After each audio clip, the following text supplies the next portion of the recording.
Kita harus ngerti ini. Jangan biasa-biasa saja. Kita yang berada di sini ini bertanggung jawab kepada 260 juta penduduk Indonesia.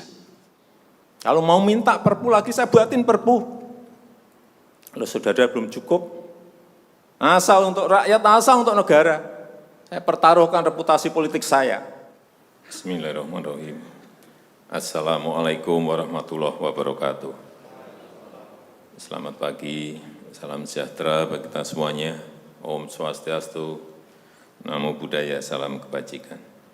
Yang saya hormati Bapak Wakil Presiden, para Menko, para Menteri, yang saya hormati seluruh ketua dan pimpinan lembaga yang hadir, yang tidak bisa saya sebut satu persatu. Bapak Ibu sekalian yang saya hormati,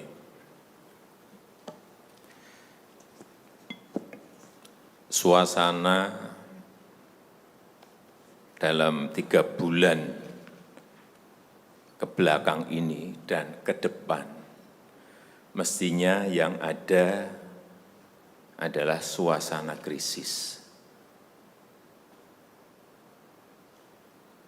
Kita juga mestinya juga semuanya yang hadir di sini sebagai pimpinan, sebagai penanggung jawab, kita yang berada di sini ini bertanggung jawab kepada 260 juta penduduk Indonesia. Ini tolong digarisbawahi. Dan perasaan itu tolong sama, kita sama. Ada sense of crisis yang sama. Hati-hati.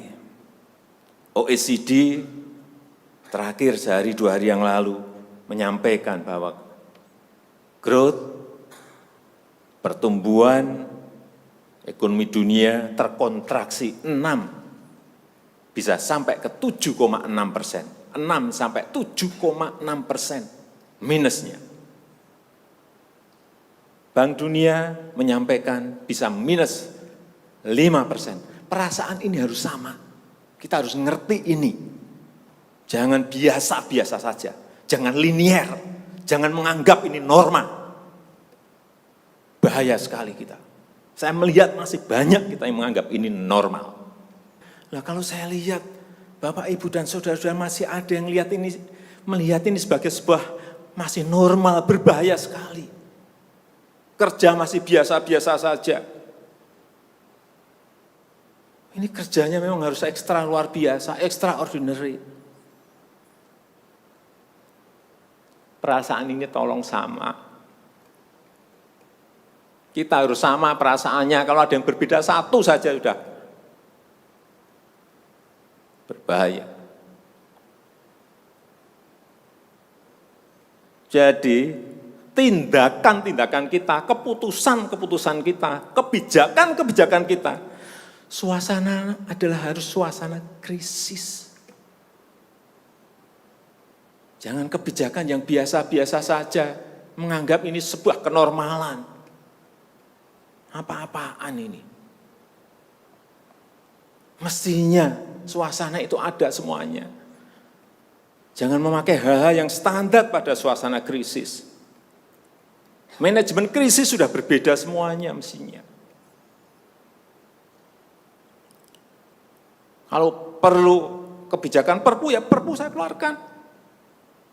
Kalau perlu perpres saya keluarkan. Kalau saudara-saudara punya peraturan Menteri Keuangan, keluarkan untuk menangani negara, tanggung jawab kita kepada 267 juta rakyat kita.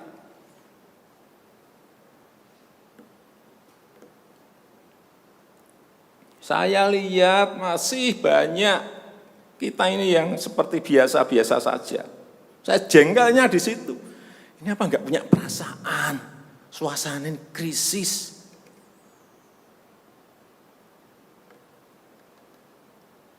Yang kedua, saya perlu ingatkan belanja-belanja di kementerian.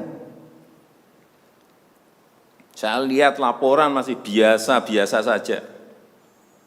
Segera keluarkan belanja itu secepat-cepatnya, karena uang beredar akan semakin banyak, konsumsi masyarakat nanti akan naik. Jadi belanja-belanja kementerian tolong dipercepat. Sekali lagi, jangan menganggap ini biasa-biasa saja. Percepat, kalau ada hambatan, keluarkan peraturan menterinya agar cepat. Kalau perlu perpres, keluarkan perpresnya. Untuk pemulihan ekonomi nasional, misalnya saya berikan contoh, bidang kesehatan, itu dianggarkan 75 triliun. 75 triliun. Baru keluar 1,53%, coba. Uang beredar di masyarakat kerem ke situ semua. Segera itu dikeluarkan dengan penggunaan-penggunaan yang tepat sasaran, sehingga men-trigger ekonomi. Pembayaran tunjangan untuk dokter spesialis, untuk tenaga medis, segera keluarkan. Belanja-belanja untuk peralatan, segera keluarkan. Ini sudah disediakan 70-an triliun seperti itu. Bansos yang ditunggu masyarakat, segera keluarkan. Kalau ada masalah, lakukan tindakan-tindakan lapangan.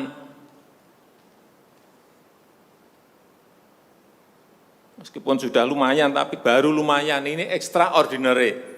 Harusnya 100%. Di bidang ekonomi juga sama. Segera stimulus ekonomi bisa masuk ke usaha kecil, usaha mikro. Mereka nunggu semuanya. Jangan biarkan mereka mati dulu baru kita bantu, nggak ada artinya.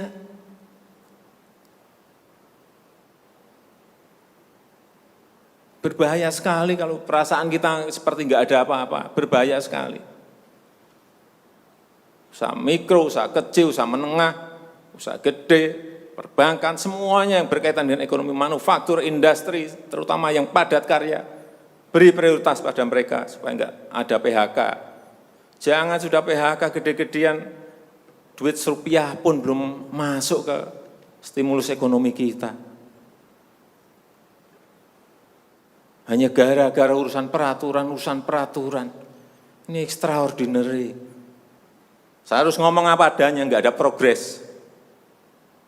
Yang signifikan enggak ada.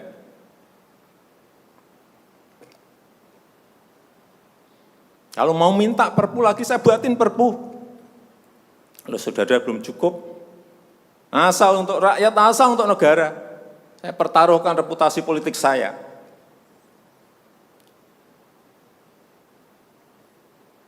Sekali lagi tolong ini betul-betul dirasakan kita semuanya. Jangan sampai ada hal yang justru mengganggu. Sekali lagi, langkah-langkah extraordinary ini betul-betul harus kita lakukan. Dan saya membuka yang namanya langkah, entah langkah-langkah politik, entah langkah-langkah kepemerintahan akan saya buka. Langkah apapun yang extraordinary akan saya lakukan. Untuk 267 juta rakyat kita, untuk negara. Bisa aja membubarkan lembaga, bisa aja reshuffle, udah kepikiran kemana-mana saya. Entah buat perpu yang lebih penting lagi, kalau memang diperlukan, karena memang suasana ini harus ada. Kalau suasana ini tidak, Bapak Ibu tidak merasakan itu, sudah. Artinya tindakan-tindakan yang extraordinary keras akan saya lakukan. Saya rasa itu yang bisa saya sampaikan pada kesempatan yang baik ini.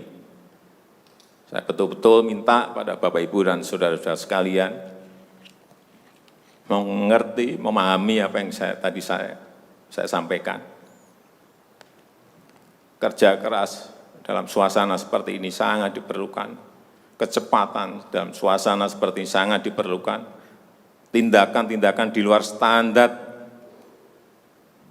saat ini sangat diperlukan dalam manajemen krisis. Kalau sekali lagi, kalau payung hukum masih diperlukan, saya akan siapkan.